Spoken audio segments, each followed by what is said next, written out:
Reality TV is like McDonald's. Nobody wants to admit they eat it, okay? But everyone loves the fries.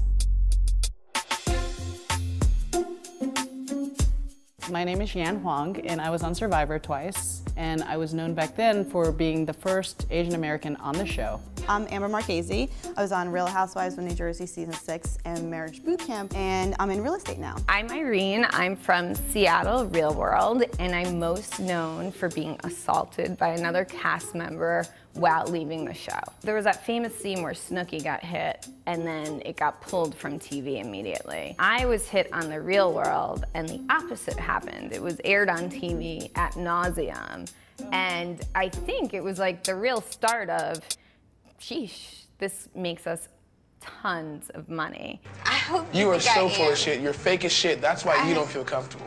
A marriage between you and I would never work out. You know that.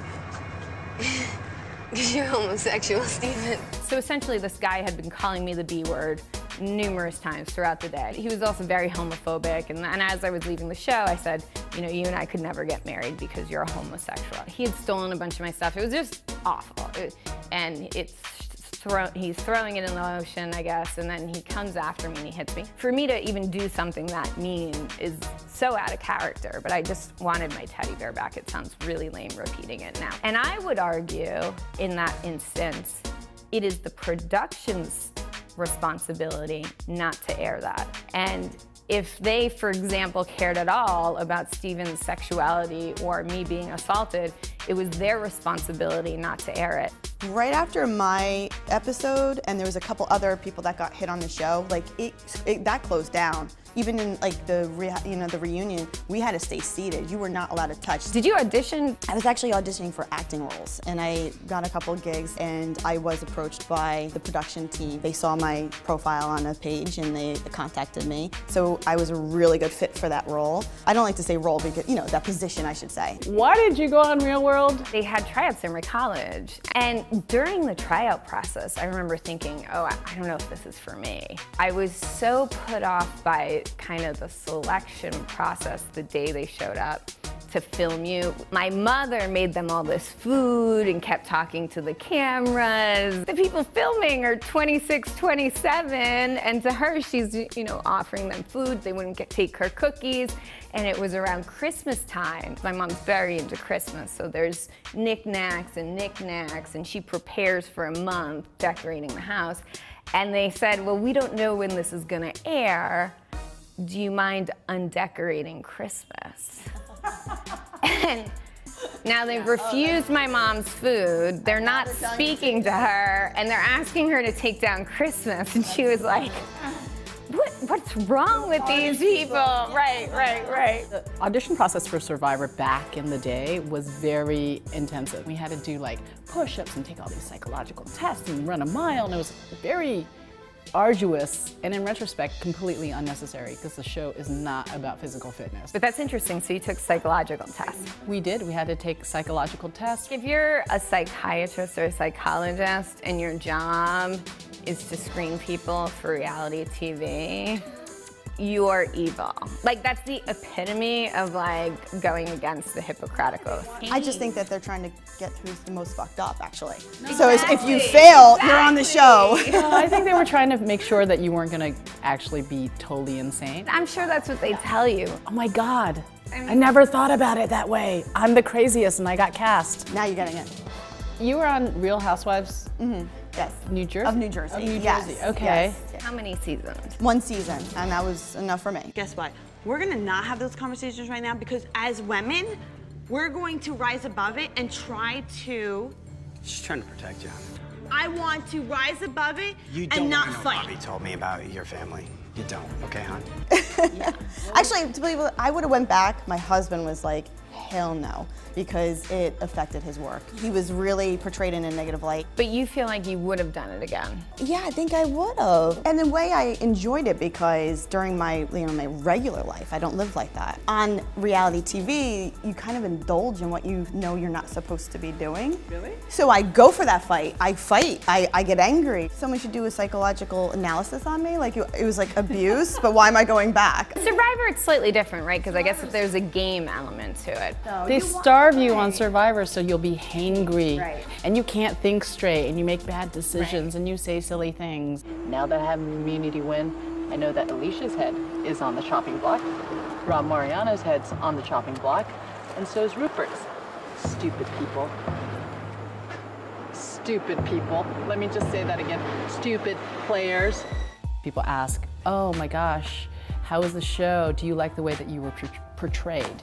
And I think to myself, that's exactly how I was on the show. That's how I was under those circumstances, starving to death. Like, I feel like it was really real. So you think the edit was perfect? Like, you think? I thought the edit was totally fair. Do you think it was for all your castmates? I think that it was fair for all of them, and I think that the producers of the show that I was on were pretty fair with what they got. And they weren't telling us to fight with each other or anything like that. Well, they don't have to because it's a competitive environment. I'm so curious about the current shows because everyone's like, oh, was it scripted? I'm like, Survivor was never scripted. Do they give you scripts on your shows? They wouldn't tell us how we were going to interrelate or what we were going to say. But you must have signed that you would be in certain events together, right? Like you would, I agree to go to, you know. Well, that was our job. So we did, like even if we said, I don't want to go to that party, we would have to go to that party. I mean, ultimately, could we have said no?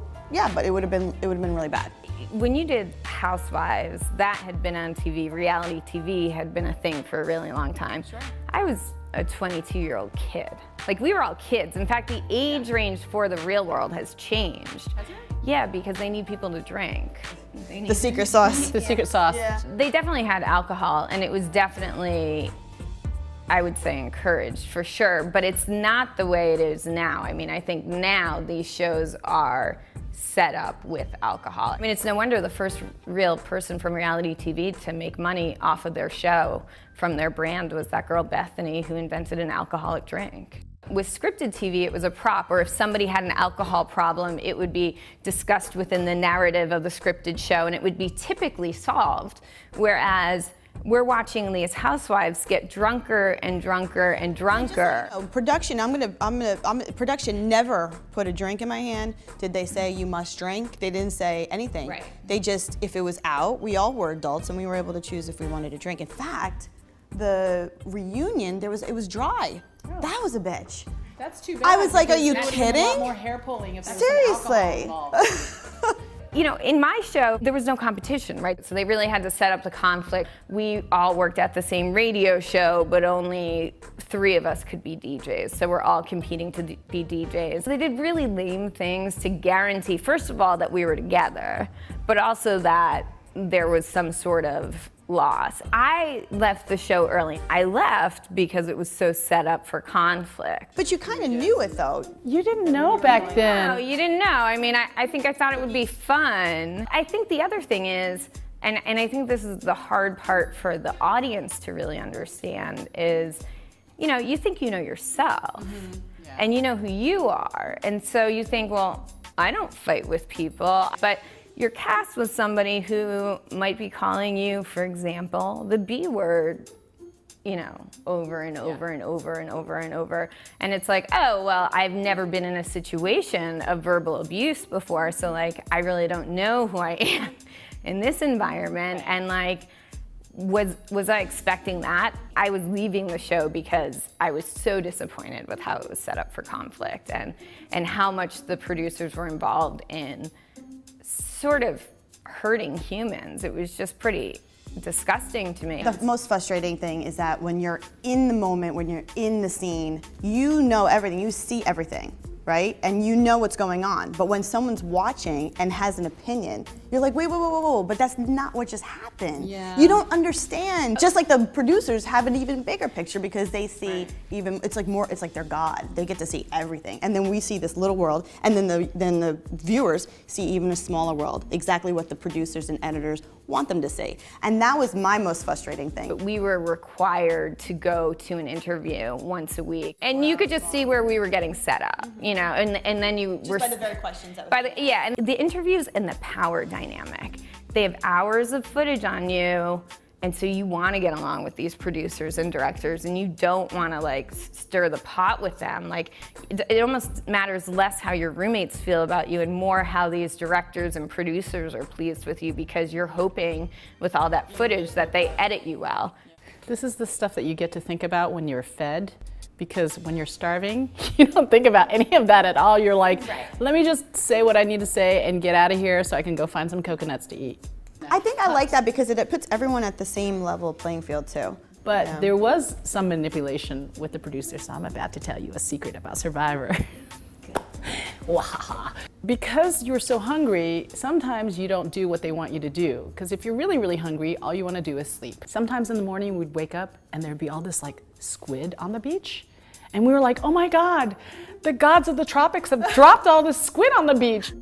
I think the producers might have put that squid there. Do you think it was because they were afraid you really hadn't eaten enough? We really hadn't eaten anything, so we were starving, and we were like, yes. So you can't die, obviously. Do you think they're just trying to feed you? Well, they were like, can you guys do something? And we're like, it's so hot. Yeah. We're starving. It's so hot. We are like totally dehydrated, and we can't move. And they're like, we want to see interaction. But I feel like now you have to be so freaky to get on reality TV. The bar is going higher and higher and higher, and what's interesting, because it's all been seen. I felt that pressure even 4 years ago. I felt like, okay, how am I gonna make myself interesting? I actually would question myself, who am I really being myself? One, I always had that inner reflection. Did you? I think there's no way to prepare you for how famous you will be. Even after all these years, I have a very successful career, and when you Google me, the first thing that pops up is Survivor, and then the second thing is what I do for a living. My hardest part was not so much the fame part of it, it was not having the drama. It took me two. The drama? No. It took me 2 years to calm down from the drama. I can see that. Like literally, like I was like, what the fuck you want? You know, I was like, whoa, I'm not no cameras. You know, like I just had a like where I knew like I just always was very nervous on the show. Like I always had like butterflies in my stomach because I knew I was going to fight at all times. I had kind of PTSD after I got off the show, and I would like imagine that cameras were like wake up in the middle of the night and I'd see the blue light of the night camera. And I guess we were lucky because there was no real social media. People are haters. I think that would have made it really stressful. I really hope that viewers have a very healthy understanding of what goes behind these productions. You know, take it that these are real human beings and just chill out, just have fun.